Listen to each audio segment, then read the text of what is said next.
Laurent Gbagbo, bonjour. Voilà un peu plus d'un mois que la commission électorale indépendante a annoncé que votre adversaire, Alassane Ouattara, avait remporté les élections présidentielles de Côte d'Ivoire.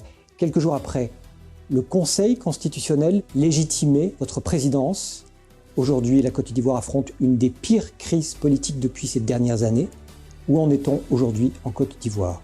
Ce qu'il faut bien comprendre, c'est un résultat illégitime proclamé hors délai par quelqu'un qui n'avait plus le droit de le proclamer. C'est là-dessus que tout l'Occident se braque, alors que quand le Conseil constitutionnel finit de délibérer,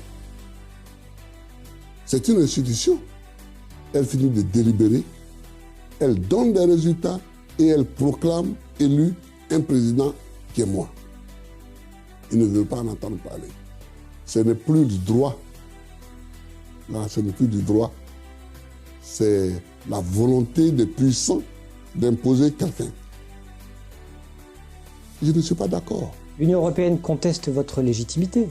L'Union européenne, elle suit la France. Dans les relations entre les grandes puissances aujourd'hui, chacun a sa zone d'influence. Et quand il s'agit des pays francophones d'Afrique noire, quand la France parle, tous les autres suivent. Elle s'ingère, mais de la plus mauvaise manière. Toutes les résolutions qui ont lieu sur la Côte d'Ivoire à l'ONU, c'est la France qui écrit le draft. C'est la France qui écrit le draft. Nous l'avons contesté plusieurs fois, mais nous sommes un petit pays, nous ne sommes pas une puissance nucléaire, nous n'avons pas le droit de veto, nous ne sommes même pas au Conseil de sécurité. Votre adversaire, Alassane Ouattara, forme un gouvernement, nomme des ambassadeurs qui sont reconnus. L'ambassadeur nommé par Alassane Ouattara en France a été reconnu. Mais la France a tort. J'ai dit que la France a tort. Vous avez passé 30 ans dans l'opposition, Laurent Gbagbo. Vous avez un long parcours politique. Nicolas Sarkozy vous pose des ultimatums. Que répondez-vous au chef de l'État français? C'est inacceptable qu'un chef d'État, sous le prétexte que son pays est plus puissant qu'un autre pays, qui pose des ultimatums au chef de l'État de l'autre pays.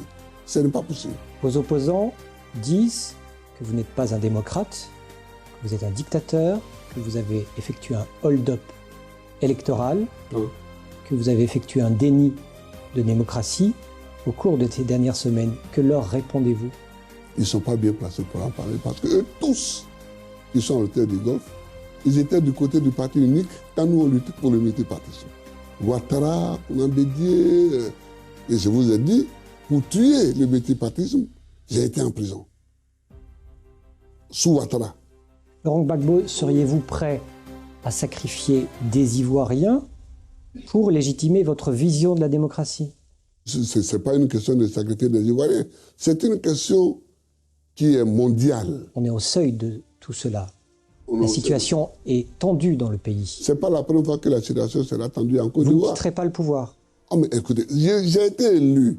C'est plutôt à ceux qui n'ont pas été élus qu'il faut parler. Si dans les semaines à venir, la communauté internationale continue les pressions, vous ne quitterez pas le pouvoir? Mais pourquoi elle continuerait les pressions? Alors que c'est injuste.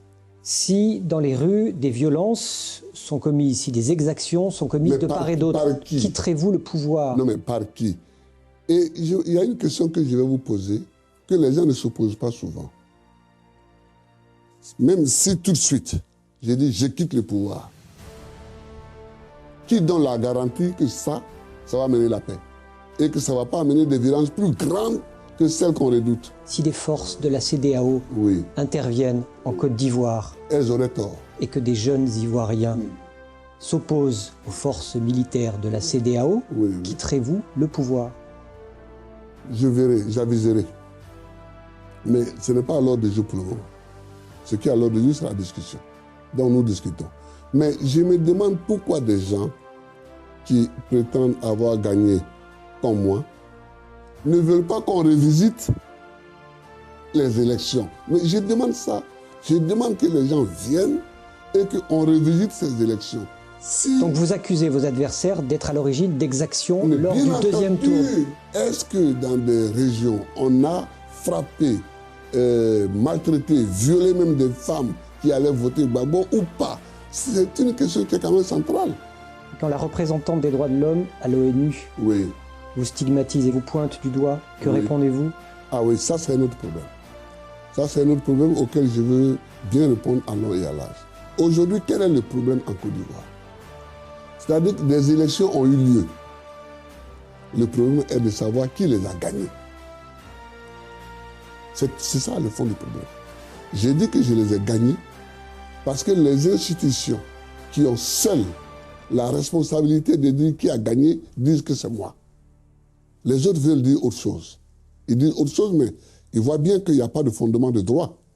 Alors, comme toujours dans ces cas, quand ils n'ont plus d'arguments sur le fond de la question, c'est-à-dire qui a gagné les élections, ils brandissent, ils font un glissement et ils brandissent les droits de l'homme. Je vais vous dire, en 2000, quand j'ai été élu, c'était exactement le même scénario.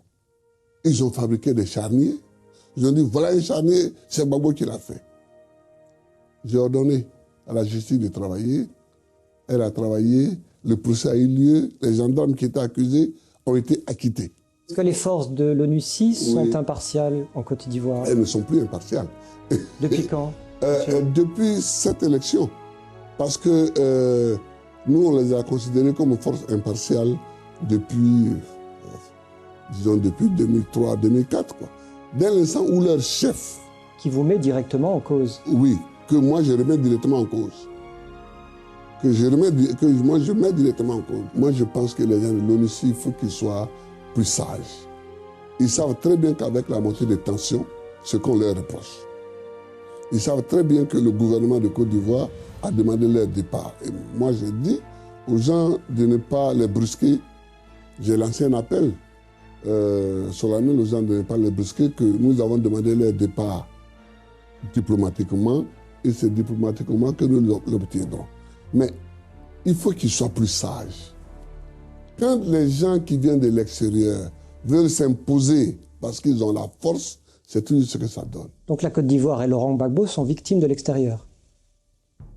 J'ai dit au début de ma campagne aux Ivoiriens qu'ils auront le choix entre un candidat pour la Côte d'Ivoire et un candidat pour l'étranger. C'est ça. Ça a l'air à peine caricatural, mais c'est ça. Allons-nous passer par un bain de sang? Je ne souhaite pas. Et je fais tout pour ne pas que ça ait lieu. Mais vous ne pourrez peut-être pas l'empêcher. Je ne crois pas du tout à une guerre civile. Mais évidemment, si les pressions continuent comme elles sont, c'est elles qui vont pousser à la guerre, à l'affrontement. Laurent Gbagbo, merci. Je vous remercie de nous avoir reçus. Je vous remercie. Je vous remercie, je remercie Euronews.